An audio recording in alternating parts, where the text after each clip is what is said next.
अस्सलाम वालेकुम बच्चों। आज बेटा जो यूनिक ग्रुप ऑफ इंस्टीट्यूशन ने आपके लिए ऑनलाइन लेक्चर्स जो है प्रोवाइड किए हैं, उस सिलसिले में फ़र्स्ट ईयर कंप्यूटर साइंस का 5th लेक्चर जो है वो हम स्टार्ट करते हैं। ठीक है बेटा, इस लेक्चर स्टार्ट करने से पहले जो प्रीवियस जो हमने लेक्चर नंबर 4 जो किया, एंड पे बेटा हम जो डिफरेंट कीज़ जो हैं वो डिस्कस कर रहे थे। ठीक है बेटा, कीज़ डिस्कस कर रहे थे कि जी पेज अप पेज डाउन, हमारे पास स्क्रॉल लॉक जो है वो, फिर प्रिंट स्क्रीन की हमने बात की, back space delete, extended keyboard की बात की बेटा। तो ये डिफरेंट टाइप्स ऑफ कीज़ के डिस्कस करने के बाद लास्ट बेटा उसमें था वो है फंक्शन कीज़। फंक्शन कीज़ जो है बेटा आपको पता है कीबोर्ड की टॉप रो में ये कीज़ अवेलेबल हैं। नॉर्मली ये F1 से लेकर F12 तक ये कीज़ अवेलेबल हैं बेटा। नॉर्मली जो की होती है ना उसके साथ एक कोई भी ऑपरेशन एसोसिएट है। जब भी आप वो की प्रेस करते हैं तो वो एक फंक्शन जो है परफॉर्म होता है, और ज़्यादातर वो उसका अपीयरेंस के साथ ताल्लुक होता है, एक वर्किंग के साथ ताल्लुक होता है। लेकिन बेटा ये जो फंक्शन कीज़ हैं F1 से F12 बेटा, इसके अंदर इंटरनल एक से ज़्यादा ऑपरेशंस हो सकते हैं। जब आप वो की प्रेस करेंगे तो वो जितने भी ऑपरेशन उसके साथ जो एसोसिएट हैं वो ऑपरेशन जो है वो परफॉर्म उनको कर दिया जाएगा। अब इसमें डिफरेंट सॉफ्टवेयर जो भी इस्तेमाल हम करते हैं, तो डिफरेंट सॉफ्टवेयर्स में हर फंक्शन की जो F1 से F12 तक है उसकी अपीयरेंस, उसकी वर्किंग डिफरेंट हो सकती है। ये सॉफ्टवेयर टू सॉफ्टवेयर वेरी करते हैं। लेकिन बेटा नॉर्मली F1 जो है इसको एसोसिएट हेल्प के साथ किया जाता है। बाकी F2 से लेकर F12 तक जो है ये डिफरेंट सॉफ्टवेयर में इसकी वर्किंग, जब आप वो की प्रेस करेंगे तो जो भी फंक्शन उससे एसोसिएट है उसको परफॉर्म कर दिया जाएगा। तो बेटा ये हमारे पास जो लास्ट जो टाइप्स ऑफ कीज़ जो थी वो हमने डिस्कशन कंप्लीट हुई। इसके बाद नेक्स्ट जो हमारे पास टॉपिक है वो बेटा अब हम इसको नेक्स्ट टॉपिक जो है वो इंशाल्लाह ताला इस लेक्चर में कंप्लीट, अगर नहीं तो बेटा नेक्स्ट लेक्चर में ये प्रिवेल करेगा। वो है हमारे पास पॉइंटिंग डिवाइसेस। पॉइंटिंग डिवाइसेस बेटा ऐसे डिवाइसेस हैं जिसके ज़रिए कर्सर या जो भी कंट्रोल, जो अगर हम कोई मेन्यू को एक्टिवेट कर लेंगे कमांड के लिए, एक्टिवेट करने के लिए हम यूज़ करते हैं स्क्रीन पर, उसको बेटा पॉइंटिंग डिवाइस के ज़रिए कर्सर को या कोई भी पॉइंटिंग डिवाइस जो है उसको कंट्रोल किया जाता है। तो बेटा ये पॉइंटिंग डिवाइस, अब इसमें डिफरेंट हमारे पास जो डिवाइसेस हैं उसकी लिस्ट अवेलेबल है। माउस, ट्रैक बॉल, ये वक्त के साथ साथ हम ये डिस्कस करते रहेंगे कि माउस, ट्रैक बॉल है हमारे पास, पॉइंटिंग स्टिक है, जॉयस्टिक है, ये बेटा हम ये डिस्कस करते रहेंगे। अब एक एक करके अगर हम देखते हैं, सबसे पहले हमारे पास जो डिवाइस वो माउस। अब माउस है बेटा ये तो अब मेरा ख्याल है कि हर कोई फेमिलियर होगा। माउस जो है हमारे पास जो ऑप्टिकल माउस भी अवेलेबल है, अब बॉल जो है वो भी उसके अंदर अवेलेबल है। बॉल इसमें बेटा वो अगर बॉल डिवाइस की, अगर माउस की हम बात कर रहे हैं तो बॉल जो है वो उसके नीचे होता है। जब हम ऑब्जेक्ट को मूव करते हैं, माउस को मूव करते हैं, माउस को मूव करने के लिए हमारे पास एक मूविंग जो है वो पैड भी होना चाहिए, माउस पैड होना चाहिए। इसकी वजह से जब हम माउस को मूव करते हैं तो स्क्रीन पर कर्सर जो है, जो कंट्रोल पॉइंटिंग जो डिवाइस, जो पॉइंटर जो है वो चेंज होता है, मूव होता है, और फिर हम कमांड या जो भी ऑप्शन उसको एक्टिवेट कर सकते हैं। ये बेटा माउस, इसमें बटन्स अवेलेबल हैं, डिफरेंट बटन्स की डिफरेंट वर्किंग है। स्क्रॉल बटन्स है, लेफ्ट क्लिक है, राइट क्लिक है, हम यूज़ करते हैं तो इसके जो भी एक्शन जो है उससे रिलेटेड होते हैं वो परफॉर्म कर दिए जाते हैं। उसके बाद हमारे पास है ट्रैक बॉल। ट्रैक बॉल बेटा हमारे पास इसमें जिस तरह जब माउस की बात कर रहे हैं, इसमें अगर बॉल की बात कर रहे हैं वो अंडरनीथ है, लेकिन ये ट्रैक बॉल में बॉल जो है ये उसकी अपर साइड पे होता है। अब माउस जो है वो उसको पूरे माउस को मूव करते हैं तो उसके अकॉर्डिंगली जो भी उसका सेंसर जो है या बॉल जो है वो मूव होता है, एक्टिवेट होता है, और उसके अकॉर्डिंगली कर्सर या हमारे पास जो पॉइंटर जो है वो मूव होता है। लेकिन ट्रैक बॉल जो है ये बेटा एक स्टेशनरी एक डिवाइस है, ऑब्जेक्ट को हम प्लेस ही रखते, एक ही जगह पे होता है। कीबोर्ड में भी हो सकता है कि या टेबल पे हमने सिंपल प्लेस किया हुआ ऑब्जेक्ट को हम मूव नहीं कर रहे, लेकिन उसके ऊपर जो बॉल है अब उसको मूव कर रहे हैं। बॉल को मूव करने से कर्सर या पॉइंटर जो है मूव होगा। इसके भी डिफरेंट बटन्स हो सकते हैं। जब बटन्स आप जो है आप प्रेस करेंगे तो जो भी फंक्शन उसके साथ एसोसिएट है उसको परफॉर्म कर दिया जाएगा। तो बेटा हमारे पास ये ट्रैक बॉल की हम बात करते हैं। उसके बाद बेटा हमारे पास जो आया था पॉइंटिंग स्टिक। बेटा ये पॉइंटिंग स्टिक जो है ये भी हमारे पास कर्सर या पॉइंटर को मूव करने के लिए बेटा ये इस्तेमाल की जाती है। कीबोर्ड पे अगर आप करते हैं तो ये 3 कीज़ ये हमारे पास ट्रायंगल फॉर्म में ये G, B और H कीज, इसके दरमियान जो है बेटा एक रबड़ की तरह का हमारे पास एक बटन सा अवेलेबल होता है जो उस कीबोर्ड से उस बाहर थोड़ा निकला होता है। आप उस पॉइंटिंग स्टिक के ज़रिए भी, आप हैंड के ज़रिए, फिंगर के ज़रिए जब आप उसको मूव करेंगे तो वो बेटा लेफ़्ट साइड पे, राइट साइड पे जो भी अगर मेन्यू जो ऑप्शन अवेलेबल है वो एक्टिवेट करने के लिए, स्क्रॉल करने के लिए, होवर करने के लिए हम इस्तेमाल करते हैं। इसके ज़रिए भी कर्सर या पॉइंटर को मूव किया जा सकता है और डिफरेंट कमांड्स को एक्टिवेट किया जा सकता है। पॉइंटिंग स्टिक के जो टॉपिक है टेक्स्ट बुक, उसके अंदर ही हमारे पास एक और वर्ड नज़र आ रहा है, जॉयस्टिक। जॉयस्टिक जो है बेटा ये गेम्स में नॉर्मली इस्तेमाल होती है कि गेम्स को अगर आप प्ले कर रहे हैं तो ये एक हमारे पास हैंडल फॉर्म में, वर्टिकल हैंडल, जिसके ज़रिए जो है आप गेम को प्ले कर रहे हैं या आप डिफरेंट जो इंजीनियर्स हैं, ग्राफिक डिज़ाइनर्स जो हैं, वो जॉयस्टिक को यूज़ करते हुए डिफरेंट जो कमांड्स उसको एक्टिवेट कर रहे हैं, डिफरेंट ऑब्जेक्ट्स को ड्रॉ कर रहे हैं, उसको मैनेज कर रहे हैं। जॉयस्टिक की हम बात, टच पैड। अब टच पैड अगला हमारे पास, टच पैड बेटा हमारे पास एक पैड सा है। अब पैड पे आप जो फिंगर को स्लाइड करते हैं, टच पैड को आप राइट साइड पे स्लाइड करेंगे तो उसके अकॉर्डिंगली जो भी कमांड्स या मेन्यूज जो हैं जो अवेलेबल हैं वो बेटा एक्टिवेट हो जाएंगे। टच पैड जो है नॉर्मली ये लैपटॉप जो पोर्टेबल कंप्यूटर है उसमें इस्तेमाल किया जाता है, क्योंकि बेटा उसमें रिक्वायर ये होता है कि हमारे पास कोई एक ऐसी सेपरेट जगह नहीं है कि जिस पर कोई एक प्लेस हम ऑब्जेक्ट कर लें, माउस की तरह कोई ऑब्जेक्ट प्लेस कर लें, उसको हम मूव करें। तो इसलिए वो टच पैड उसके जो डिवाइस है जिसके जरिए कर्सर, पॉइंटर, कंट्रोल उसके अंदर ही अवेलेबल है। हम उसको सिंपल उसके साथ ही अटैच है, एक्सटर्नल सेपरेट डिवाइस नहीं है। जो अब टच पैड उसके अंदर ही अवेलेबल है, आप उसको स्लाइड करते जाएंगे और वो भी मेन डिवाइस के साथ अटैच ही है। तो उसको जब कैरी करेंगे तो जाहिर है टच पैड भी साथ ही कैरी हो रहा है। तो बेटा टच पैड के मेन हमारे पास ये फ़ायदे होते हैं।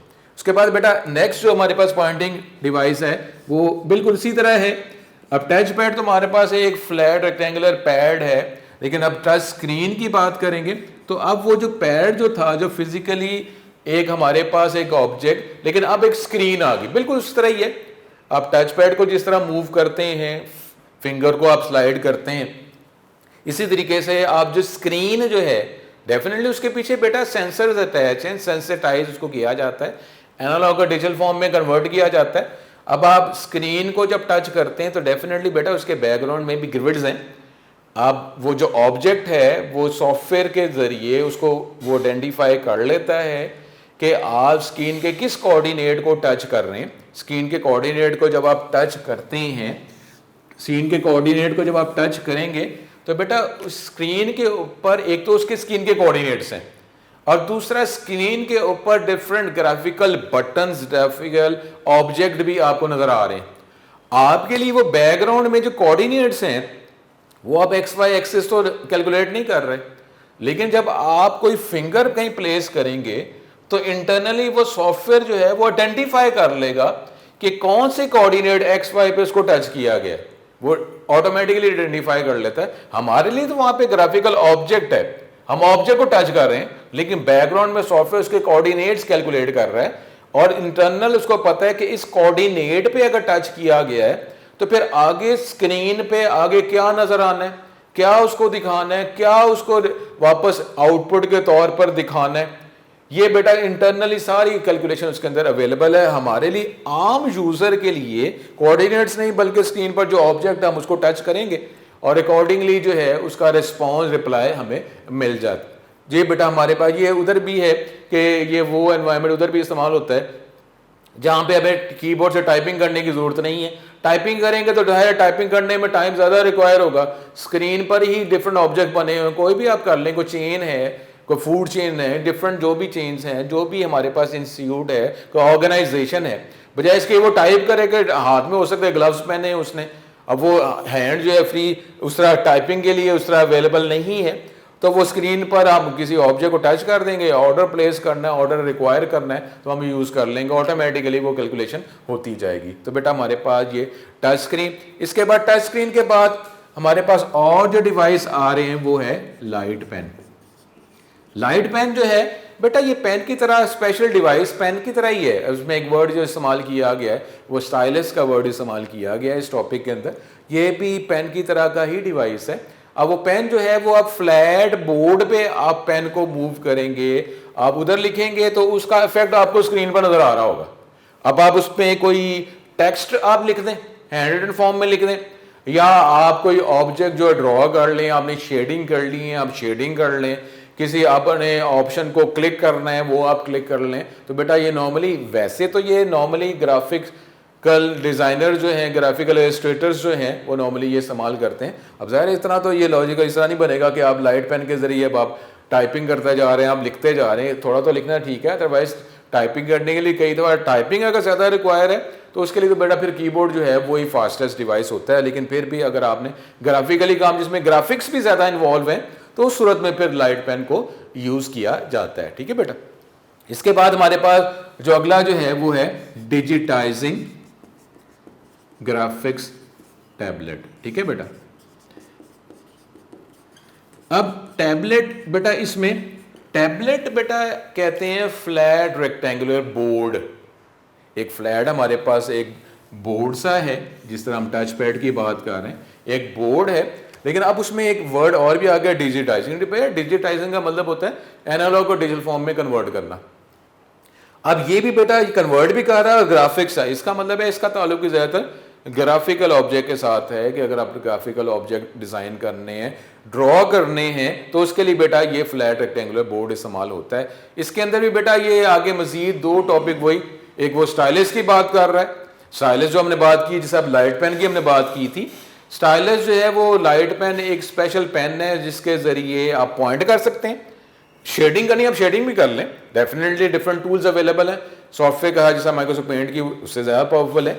डिफरेंट टूल्स अवेलेबल हैं, टूल्स आप पिक कर लें, उसके अकॉर्डिंगली आपने जो शेडिंग करनी है, जो कलर्स आपने इंपोज करने वो हम इंपोज कर सकते हैं। एक तो बेटा हमारे पास स्टाइलस हो गया पेन की तरह, और एक बेटा और एक वर्ड इसमें इस्तेमाल किया गया पक, PUCK, पक। पक मेरे पास एक कॉपिंग डिवाइस है। ये बेटा इसमें ग्लास भी है, मैग्नीफाइंग ग्लास भी, जिसके जरिए जो है ऑब्जेक्ट जो है वो मैग्नीफाई होके आप देख भी सकते हैं, और इसके ज़रिए आप ऑब्जेक्ट जो उसकी क्लैरिटी मिल जाती है।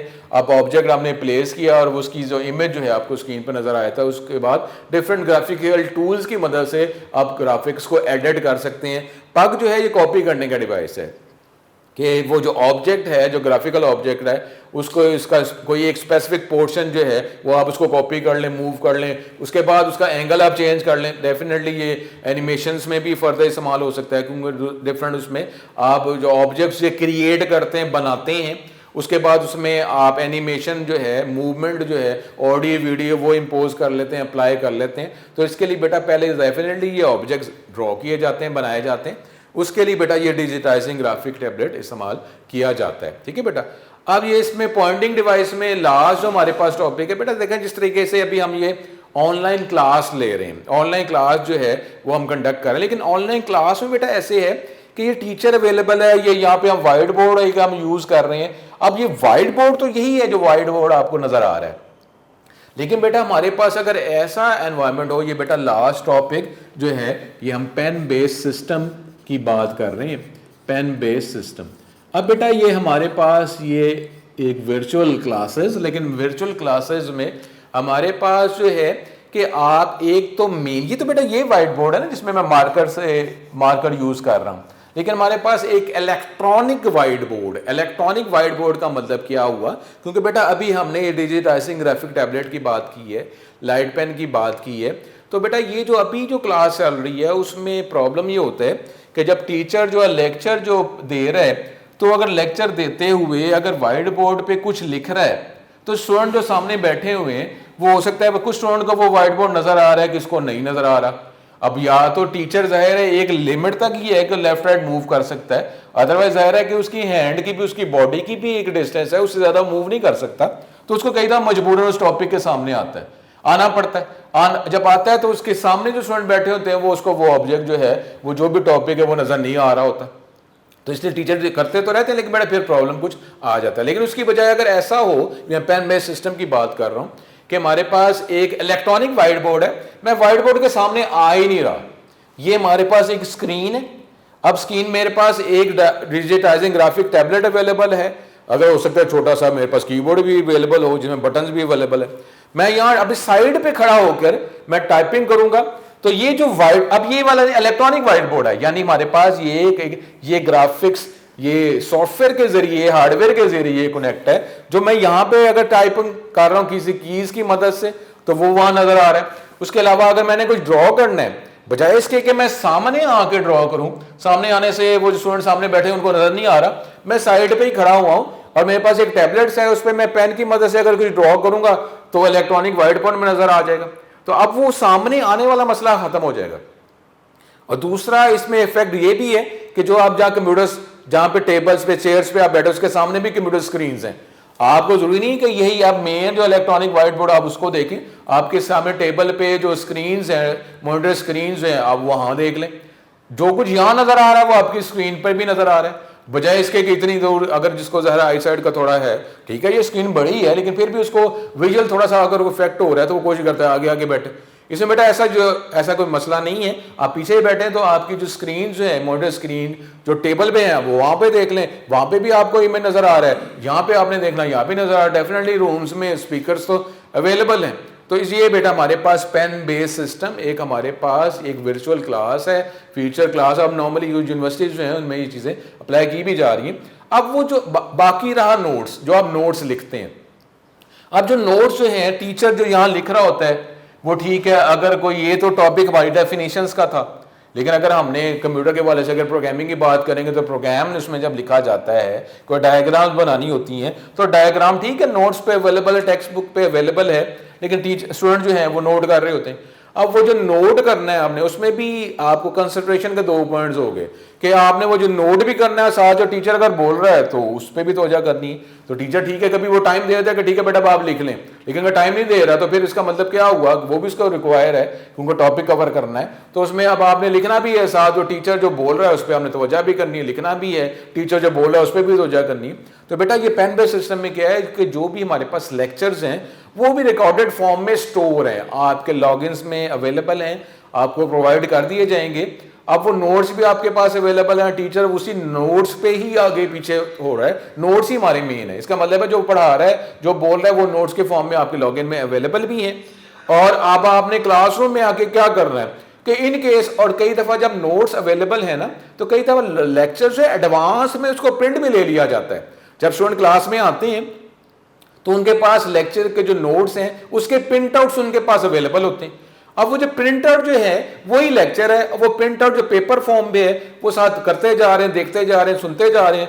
अगर वो लेक्चर जो प्रिंटेड फॉर्म में है, जो टीचर ने नॉर्मली उसी के अकॉर्डिंग लेक्चर प्लेस करना है, वो तो उनके पास अवेलेबल है, लेकिन आप लिखना है तो पूरा पूरा जो लेक्चर है वो तो नोट करने की जरूरत नहीं ना, वो तो अवेलेबल है। अगर इनकेस अगर थोड़ा बहुत लिखना है, वो जो पेज है उस पर वो थोड़ा सा लिख लेंगे जो उनके पास है हैंड रिटन फॉर्म में, प्रिंटेड फॉर्म में अवेलेबल है। तो लेक्चर जो है वो अवेलेबल है और थोड़ा सा लिखना होगा वो लिख लेंगे। और उसके बाद अब क्या है, इस क्लास का फायदा ये होता है कि आप क्लास में बैठे हुए आप सिर्फ तवज्जो करें कि आप के जो वो टीचर कह रहे हैं, जो बता रहे हैं, वो आपको समझ आ रही कि नहीं। अगर आपको समझ आई तो समझने में ज्यादा तवज्जो, बाकी अवेलेबिलिटी जो नोट्स की है वो आपके पास है। वो ऐसा ये नहीं कि आपके पास नोट्स हैं, नोट्स आपके पास पहले से मौजूद हैं एडवांस में, या आपको लॉगिन में प्रोवाइड कर दिए जाएंगे। तो आप जो है वो जो लेक्चर जो दिया जा रहा है उस पर तवज्जो करें कि कोई टॉपिक क्लियर नहीं है, समझ नहीं आ रही तो वो आप कर लेंगे, अदरवाइज नोट करने वाला प्रॉब्लम नहीं है। तो बेटा ये हमारे पास जो है ये पॉइंटिंग डिवाइस का जो टॉपिक था, मेन जो टॉपिक था, वो हमने इसको क्लियर किया। ठीक है बेटा, अब इसमें अगर थोड़ा सा हम देखें कि ये इसको थोड़ा सा रिवाइज सा कर लें कि क्या ये है टॉपिक।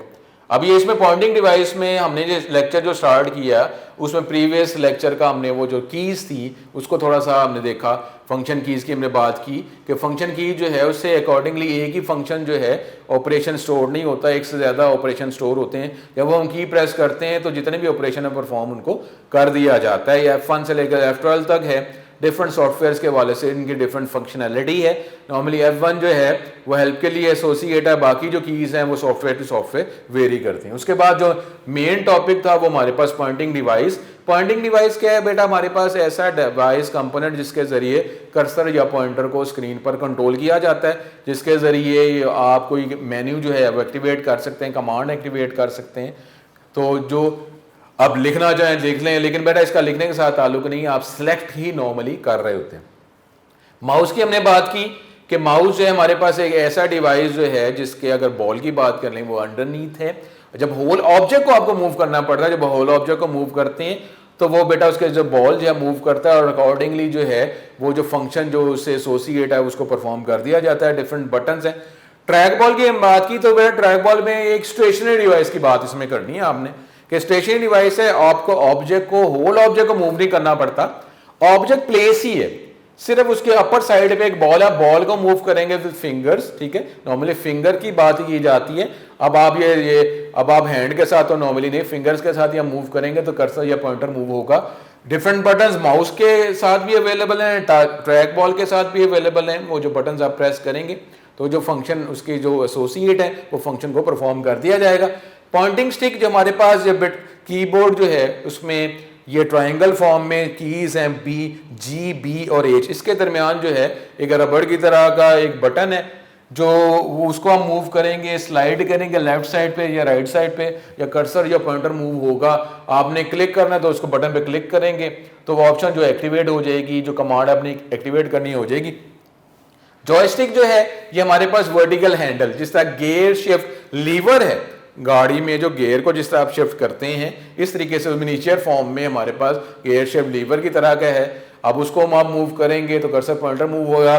ग्राफिकल जो डिजाइनर इलस्ट्रेटर्स जो हैं जिसके जरिए ग्राफिकल ऑब्जेक्ट्स जो हैं उसको ड्रॉ कर सकते हैं, उसको मैनेज कर सकते हैं। तो बेटा ये हमारे पास जॉयस्टिक के बाद फिर हमारे पास ये टच पैड की हम तरफ चले गए। टच पैड एक फ्लैट हमारे पास रेक्टेंगुलर बोर्ड है।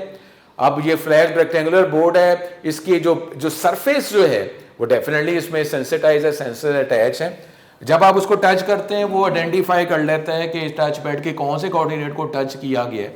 उसके बैकग्राउंड में, क्योंकि ये तो एसोसिएट है ना स्क्रीन के साथ, जब आप इसको टच करेंगे, मूव करेंगे, स्लाइड करेंगे तो ये क्योंकि स्क्रीन के साथ अटैच है तो वहां पे कर्सर या पॉइंटर मूव हो रहा है, जिसकी वजह से फिर हमें ये पता चल जाएगा कि कौन से ऑब्जेक्ट जो है कर्सर कहाँ अवेलेबल है, पॉइंटर किधर अवेलेबल है। हमने उसको एक्टिवेट करना है तो हम जस्ट इसको टैप करेंगे, उस टच पैड पे हम प्रेशर ज्यादा इंपोज करेंगे तो वो कमांड एक्टिवेट हो जाएगी। अब ये टच पैड एक फ्लैट पैड है, एक सरफेस है, लेकिन अगर उसकी अगर डिफरेंट बात करेंगे पॉइंटिंग डिवाइस की तो टच स्क्रीन है। अब स्क्रीन जो है ये सेंसिटाइज है, इंफ्रारेड रेज के जरिए ये सेंसिटाइज है।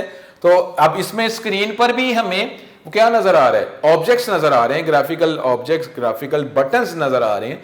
पहले मैंने आप बात की थी कि हमारे लिए तो वो ग्राफिकल ऑब्जेक्ट इंपॉर्टेंट है, लेकिन वो इस डिवाइस के लिए उसके कोऑर्डिनेट्स हैं, वो एक्स वाई कोऑर्डिनेट जो है जब टच करेंगे उसके लिए एक्स वाई कोऑर्डिनेट, जब आप यहां कहीं पे भी टच करेंगे उसके एक्स वाई कोऑर्डिनेट जो है वो आइडेंटिफाई हो जाएंगे और उधर जो भी ऑब्जेक्ट है उसका जो भी रिएक्शन होना है उस कमांड का वो रिएक्शन आपको शो कर दिया जाता है। तो बेटा ये टच स्क्रीन, और ये मैंने बात की थी कि अगर हैंड जो है हाथ हमारे इतने फ्री नहीं है टाइपिंग के लिए तो नॉर्मली फिर ये टच पैड टच स्क्रीन इस्तेमाल कर दिए जाते हैं। हम स्क्रीन पर ही टच करते हैं और डिफरेंट जो ऑब्जेक्ट्स आपने ऑर्डर प्लेस करने, ऑर्डर कलेक्ट करने उसके लिए इस्तेमाल करते हैं।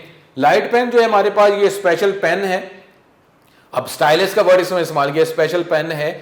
अब आप जो एक पैड को आप टच करें, अब आपने चाहे लिखना है तो ठीक है आप लिख लें। ग्राफिकल अगर आपने कोई इलस्ट्रेशन करनी है आप पैड पे करेंगे, उसके अकॉर्डिंगली स्क्रीन पर नजर आ रहा है। डिफरेंट बटन्स अटैच हैं जिसके जरिए आप डिफरेंट कमांड्स एक्टिवेट कर सकते हैं। लाइट पेन जो है तो ये बेटा क्लिक करने के लिए, सिलेक्ट करने के लिए, कुछ टाइपिंग करने के लिए, कोई कमांड पिक करके उसको प्लेस करने के लिए, अप्लाई करने के लिए। डिजिटाइजिंग ग्राफिक टैबलेट, ये हमारे पास फ्लैट रेक्टेंगुलर बोर्ड है, इसके अंदर भी वही लाइट पेन की तरह स्टाइलस अवेलेबल है जिसके जरिए आप कुछ ड्रॉ करना चाहते हैं ड्रॉ कर लें। आपको टूल्स में से कोई ऑप्शन सेलेक्ट करनी है, वो अप्लाई करनी है, आप वो कर सकते हैं। उसके बाद बेटा फिर उसमें एक पग का वर्ड इस्तेमाल किया जा रहा है। पग एक कॉपिंग डिवाइस है कि नॉर्मली बेटा हम जो इलस्ट्रेशंस में, एनिमेशंस में नॉर्मली अगर आप इंसान की भी बात कर लें तो ये भी बेटा एक रेप्लिका ही है। नॉर्मली हमारा जो फेस है, ये एक फेस की जो एक साइड वही एक किस्म की टू सम एक्सटेंट वो उसी का एक हमारे फेस का एक जो पोर्शन है उसी को दूसरी साइड पे कॉपी किया गया है, एंगल चेंज किया गया है। आंख एक इधर भी है, आंख उधर भी है, नोज को अगर आप ऑफ कर लें तो नोज एक इधर है तो उसका दूसरा पार्ट दूसरी साइड पे है। लिप्स की बात कर लें, ईयर्स की बात कर लें, तो बेटा ये यहाँ पे भी हमारे पास ये रेप्लिकेशन ही हो रही है। इसी तरीके से जब आप एनिमेशन ग्राफिक्स की बात करते हैं तो नॉर्मली उसमें भी रेप्लिकेशन ही हो रही होती है। आप उसके आप कह लें कि 4 पोर्शन स्क्रीन के आप कर लें, ऑब्जेक्ट के 4 पोर्शन कर लें और उसको उधर आप दूसरी साइड पे प्लेस कर उसका एंगल चेंज कर लें। इस तरीके से ये ऑब्जेक्ट्स बन जाते हैं। पैटर्न जो है ये जो आप टेक्सटाइल डिजाइनिंग की बात कर रहे हैं, डिफरेंट जो ऑब्जेक्ट्स आप बना रहे हैं उसके अंदर ये इसी को कट कॉपी पेस्ट करके एंगल चेंज करके यूज किया जा रहा है। ये बेटा डिजाइनिंग ग्राफिक टैबलेट उसमें पक की बात मैं कर रहा था। उसके बाद बेटा पेन बेस्ड सिस्टम, ये हमारे पास एक इलेक्ट्रॉनिक व्हाइट बोर्ड क्लासरूम है कि जिसमें जिस तरह नॉर्मल जो क्लासरूम है उसमें टीचर लेक्चर देते हुए सामने आ जाते हैं, स्टूडेंट को वो लेक्चर जो है वो नजर नहीं आ रहा होता, उनको वेट करना पड़ता है। वो टीचर को भी ये पता है लेकिन फिर भी बेटा वो अब व्हाइट बोर्ड को तो ज़ाहिर नहीं छोड़ सकता है, तो इसलिए क्लास अगर उसका वाया ज़्यादा स्टूडेंट्स बैठे हुए हैं तो फिर भी कोई जब टीचर जब को लिख रहे होंगे तो कोई ना कोई स्टूडेंट जो है वो डिस्टर्ब हो रहा होगा। लेकिन अगर आप पेन बेस्ड सिस्टम या हम बात कर रहे हैं उसमें इलेक्ट्रॉनिक व्हाइट बोर्ड है, उसमें टीचर जो है व्हाइट बोर्ड के सामने आ ही नहीं रहा, अब वो साइड पे ही है। अगर मेरे पास कोई छोटे से कीज हैं, मैं कीज टाइप कर रहा हूँ, वो वहां नजर आ रहा है। मेरे पास कोई पेन लाइक डिवाइस अवेलेबल है, मैंने ड्रॉ करना है, मैं ड्रॉ कर लूंगा। उसके बाद जो है ये भी इस तरह भी, और दूसरा वैसे जो आप इस तरह कहते हैं पॉइंटर जो है वो लाइट उसके जरिए भी हम उसको फिर पॉइंट कर लेते हैं, ये इस्तेमाल करते हैं। अब स्टूडेंट जो है उनके पास लेक्चर्स कई दफा एडवांस में भी अवेलेबल है, वो लेक्चर प्रिंट आउट लेके क्लासरूम में आ जाते हैं, लेक्चर उनके पास अवेलेबल है, टीचर उनसे पढ़ा रहे हैं और वो बस ये देख रहे हैं कि टीचर क्या पढ़ा रहे हैं, उसकी अंडरस्टैंडिंग उनके पे तवज्जो कर रहे हैं। अगर कुछ नोट करना है तो वो नोट जरा स्लाइड से करेंगे, अदरवाइज वो जो भी लेक्चर्स हैं उनके लॉगिन्स में अवेलेबल हैं, ऑलरेडी पहले से अवेलेबल हैं, क्या उसको प्रोवाइड कर दिए। असाइनमेंट जो है वो उनको प्रोवाइड कर दी जाएंगी और वो असाइनमेंट जो उसके अकॉर्डिंगली वर्क कर लेंगे। क्लासरूम में आके उन्होंने सिर्फ ये तवज्जो करनी कि टीचर जो लेक्चर पढ़ा रहे हैं उस पर वो सिर्फ तवज्जो करें और लेक्चर अंडरस्टैंडिंग जो है वो मेन है, लेक्चर नोट करना वो रिक्वायर नहीं है। तो बेटा ये हमारे पास एक virtual class pen based system की हम बात करते हैं। ये बेटा यहाँ पे हमारे पास जो मेन टॉपिक था पॉइंटिंग डिवाइस वो खत्म हो जाता है। बेटा ये आज जो लेक्चर नंबर 5 है जो हमने पढ़ा उसको हम वाइंड अप करते हैं। बेटा इसमें मेन टॉपिक तो हमारा पॉइंटिंग डिवाइस ही था, जिसमें पॉइंटिंग डिवाइस जो जिसके जरिए कर्सर पॉइंटर को कंट्रोल किया जाता है वो बेटा हमने देखा। डिफरेंट पॉइंटिंग डिवाइसेस जो हैं वो बेटा हमने इसको डिस्कस किया कि किस तरीके से ये कर्सर पॉइंटर मूव होता है, उसकी टेक्नोलॉजी क्या है, ये डिवाइसेस वर्क कैसे करते हैं, उसकी मेन बेटा इंजीनियरिंग जो है वो हमने डिस्कस की। मेन मकसद यही है कि हमें टाइपिंग ना करना पड़े बल्कि कर्सर या पॉइंटर को हम कंट्रोल कर लें, जिसके ज़रिए अगर हमने कमांड देनी तो कमांड दे दें, कुछ लिखना तो लिख दें, कमांड को अप्लाई करना है तो वो अप्लाई कर दें। ये बेटा आज का हमारा टॉपिक था। तो आज के लिए बेटा इतना, फिर इंशाल्लाह ताला नेक्स्ट लेक्चर में मुलाकात होगी। अस्सलाम वालेकुम।